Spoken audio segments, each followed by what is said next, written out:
Everyone, good morning, welcome back to my channel. আশা করি তোমরা সবাই খুব ভালো আছো, আমিও ভালো আছি। আমার নতুন আর একটা এনার্জেটিক ব্লগে তোমাদের সকলকে স্বাগত জানিয়ে আজকের ব্লগটা শুরু করছি। কয়েকদিন ধরে এত পরিমাণে কাচাকাচি হচ্ছে যেন মনে হচ্ছে আর যেন শেষই হচ্ছে না জামা কাপড়। তারপরে তো এই বেড়াতে গেছিলাম, সেই সমস্ত জামা কাপড় আছে। শীতের পোশাকের মধ্যে জ্যাকেট, সোয়েটার প্রত্যেকটা আবার আলাদা আলাদা করে ভাগে কাচতে হচ্ছে। সাদা যে সমস্ত জিনিসগুলো আছে সেগুলো আছে। ওয়াশিং মেশিনে তো কাচাকাচি হচ্ছেই, তার মধ্যে আবার হাতেও জ্যাকেটগুলো সব ইজিতে কেচে নিচ্ছি। শুধু কি কাচলেই হয়ে যায়? সেই জিনিসগুলো সময় মতো ভাঁজ করা, গুছিয়ে জায়গাটা জায়গায় তোলা, এগুলো না করলে পরে ঘরদোর বড্ড বেশি অগোছালো লাগে। কাঁচা জামা কাপড়গুলোকে দিনের পর দিন ফেলে জমিয়ে না রেখে কাচার পরেই যদি সাথে সাথে ভাঁজ করে জায়গাটা জায়গায় গুছিয়ে তুলে নেওয়া যায়, তাহলে কিন্তু অর্ধেকের বেশি ঘরদোর পরিষ্কার পরিচ্ছন্ন লাগে। শত ব্যস্ততার মধ্যেও নিজের ঘর সংসারকে নিট অ্যান্ড ক্লিন রাখার জন্য যত কষ্ট করেই জামা কাপড় কাচি না কেন, সময় সময় মতো সেইগুলো শুকিয়ে গেলে জায়গাটা আমি সাথে সাথে ভাঁজ করে জায়গায় গুছিয়ে তুলে দিই। আর এদিকে সেই ভোরবেলাতেই ঘুম থেকে উঠেছি প্রত্যেক দিনের মতো। বাসি কাজকর্ম কমপ্লিট করে স্নান করে পুজো সেরে আগে রান্নাঘরে চলে এসেছিলাম। এসে কাউন্টারটাও, গ্যাসের ওভেনটা ভালো করে মুছে দিয়ে একদিকে ভাতটা বসিয়ে দিয়েছিলাম, আর একদিকে মামামের জন্য একটা কাঁঠালি কলা, 4টে খেজুর, 2টো ওটস বিস্কুট ওকে দিয়ে দিয়েছি। বাবু সেই মুহূর্তে স্নান করছিল। ও বেরিয়ে আসার পরে ওকে 1 কেটলি গরম জল আর 2টো কাঁঠালি কলা দিয়েছিলাম। তারপরে এখন এই 9:30 মতো বাজে। গরম গরম ভাতটা হয়ে গেছে, আর গতকালের মুসুর ডাল ছিল। ভাতের মধ্যেই আলু সিদ্ধটা দিয়ে দিয়েছিলাম। সেই আলু সিদ্ধ দিয়ে মুসুর ডাল দিয়ে আর একটু ঘি দিয়ে বাবুকে ভাতটা দিয়ে দিলাম। আমি আর মাম্মাম সকালে জলখাবারে আজকে রুটি খাবো। গতকাল রাত্রেই করা ছিল। একটুখানি কুমড়ো ভেজে নিলাম ভালো করে। মৌরি ফোড়ন আর কাঁচা লঙ্কা দিয়ে কুমড়ো ভাজলে সামান্য পরিমাণে একটু হিং দিয়ে দিলে দুর্দান্ত লাগে কিন্তু খেতে। আর যদি কুমড়োটা একটু মিষ্টি হয় তাহলে তো আর কোনো কথাই নেই। কুমড়ো যদি মিষ্টি না হয় তাহলে যতই তরিজুত করে বানানো হোক না কেন, স্বাদ কিন্তু একদমই ভালো লাগে না। দুধের প্যাকেটটা সকালবেলাতেই আনা হয়েছিল। রুম টেম্পারেচারে আসার পরে এখন দুধটা জালে বসিয়ে দিচ্ছি। আমি অল্টারনেট ডেতে একদিন আমার ঘর, একদিন মাম্মামের ঘর ডাস্টিংয়ের কাজগুলো করে থাকি। আমার ঘরটা গতকাল করেছিলাম, আজকে পালা ছিল মাম্মামের ঘরের। তবে আজকে সানডে, মাম্মামের যেহেতু ছুটি রয়েছে, ও ফ্রি আছে। ও আমাকে বলল যে ওর ঘরের ডাস্টিংয়ের কাজটা ও করে নেবে। তো আমি কোনো রকম কোনো আপত্তি জানাইনি। আধা ঘন্টা 40 মিনিট যেটুকুনি সময় লাগতো ওর ঘরের ডাস্টিংটা করতে, সেটুকুনি সময় আমার বাঁচলো। আমি ওইটুকুনি রিল্যাক্সভাবে কাটাতে পারলাম। মাঝে মধ্যে এরকমভাবে নিজেকে নিজে ছুটি দেওয়াই যায়। পরিবারের কোনো সদস্য যদি কোনো কাজে কখনো বলে হেল্প করে দেবে, দ্বিধাবোধ না করে সেই হেল্পটা কিন্তু নিয়ে নেওয়াটা উচিত। তাতে কি হয়, আমরা কিন্তু একটু রিল্যাক্স থাকতে পারি। হয়তোবা হতে পারে আমরা যতটা পরিপাটিভাবে গুছিয়ে সংসারের কাজগুলো করি, দীর্ঘদিনের অভ্যেস আমাদের, তারা হয়তো করলে পরে হঠাৎ করে সেইটা হয়তো আমাদের মতো হবে না।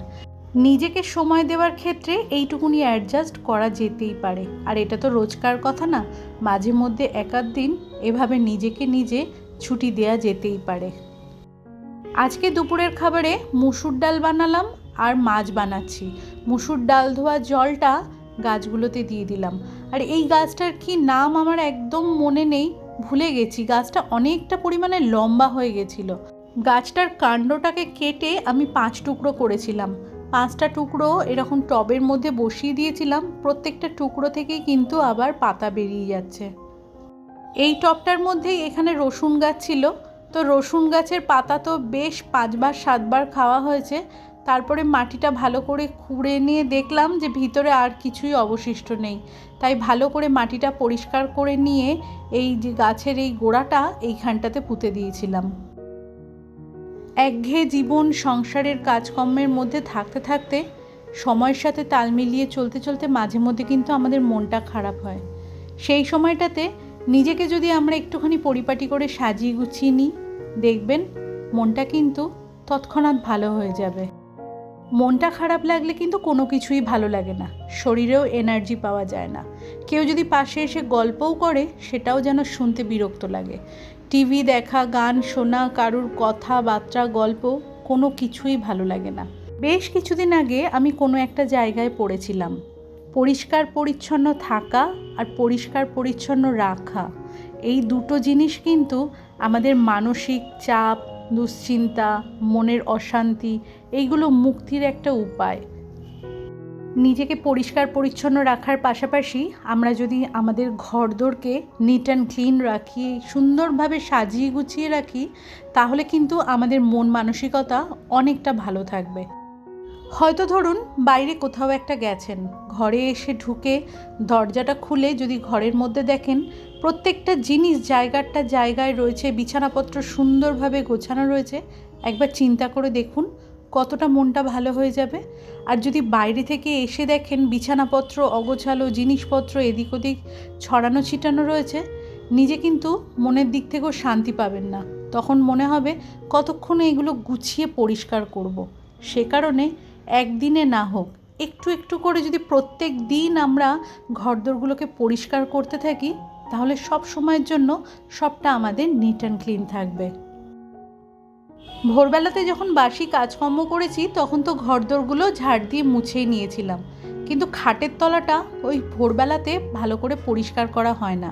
এই মুহূর্তে আমি খাটের নিচটা ভালো করে ঝাড় দিয়ে যেটুকুনি ধুলো ছিল সবটা পরিষ্কার করে নিয়ে লাইজল দিয়ে একবার ভালো করে মুছে নিচ্ছি। আর খাটের নিচটাতেও এই মপটা দিয়ে ভালো করে মুছে পরিষ্কার করে নিলাম। ওদিকে তো আমার রান্নাবান্না কমপ্লিট হয়ে গেছে, ভাতটা তো সকালেই হয়ে গেছিলো। এই মুহূর্তে ডালটা আর মাছের কষাটা বানালাম। তারপরে এই ঘর আর রান্নাঘরটা তো প্রত্যেক দিন রান্নার পরে আমি ভালো করে মুছে নিই।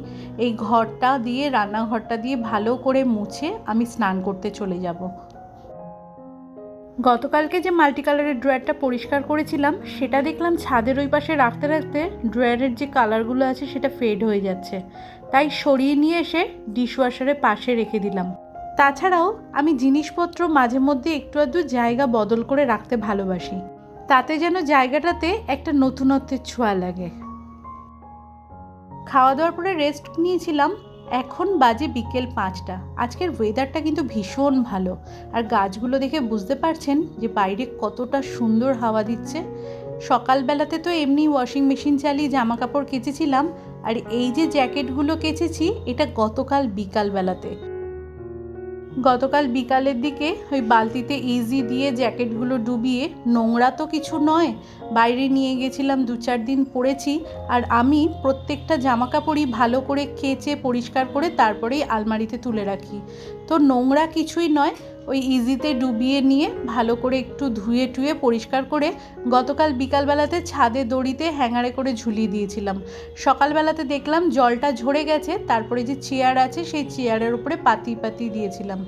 এখন এই বিকালবেলাতে নিয়ে এসে ভালো করে জ্যাকেটগুলোকে ভাঁজ করে রেখে দিচ্ছি, বাবুকে দিয়ে ওপরের ক্যাবিনেটে আমি গুছিয়ে তুলে রাখবো। কাজগুলো যে খুব একটা পরিশ্রমের কাজ তেমনটা কিন্তু নয়, কিন্তু সময়টাকে গুরুত্ব দিয়ে কাজ ফেলে না রেখে যদি সাথে সাথে আমরা করে গুছিয়ে নিই, তাহলে কিন্তু ঘরদোরগুলো সব সময়ের জন্য নিট অ্যান্ড ক্লিন থাকে। এতক্ষণ পর্যন্ত তোমরা যে সকল বন্ধু আমার এই ব্লগটি দেখছো, আমার ব্লগের কোথাও যদি কিছু ভালো লেগে থাকে তাহলে চ্যানেলটি সাবস্ক্রাইব করে তোমরা আমার পাশে থাকতে পারো। আর তোমরা যারা অলরেডি এই কাজটি করে ফেলেছো তোমাদের সকলকে জানাই অসংখ্য ধন্যবাদ। মাম্মাম বেশ কয়েকদিন ধরে শিমুয়ের পায়েস খেতে চেয়েছিল। সকালবেলাতে তো দুধটা জাল দিয়ে রেখেছিলাম, এখন এই শিমুয়ের পায়েসটা বানিয়ে নিচ্ছি। এরপরে আমি ওই জামা কাপড় টাপড় ছেড়ে ফ্রেশ হয়ে সন্ধে দিতে চলে যাব। তাড়াতাড়ি বানাচ্ছি, তাহলে ঠান্ডা হয়ে যাবে, রাত্রিবেলাতে রুটির পাশে শিমুয়ের পায়েসটা সবাই আমরা খেতে পারবো। তো বন্ধুরা, আজকের ব্লগটা এইটুকুনিই থাকলো। তোমরা ভালো থেকো, সুস্থ থেকো, দেখা হচ্ছে তোমাদের সাথে নেক্সট ব্লগে। ততক্ষণের জন্য টাটা, গুড নাইট।